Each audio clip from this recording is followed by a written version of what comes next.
اگه نرفتم فکر نکن راه رفتن رو بلد نبودم. اگه خیانت نکردم فکر نکن خنگ بودم. اگه بخشیدمت فکر نکن ساده بودم.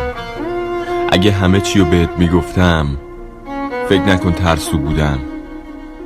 اگه همیشه ازت اجازه میگرفتم فکر نکن ازم بهتر بودی. اگه چند سال منتظرت موندم فکر نکن نادون بودم.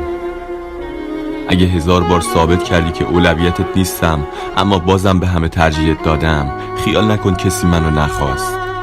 اگه دلمو شکستی و چیزی نگفتم فکر نکن بلد نبودم تلافی کنم. دیوونه، من فقط دوستت داشتم، چیزی که تو اصلا بلد نبودی و نمیفهمیدی. همین. عشق یه طرف خیلی سخته.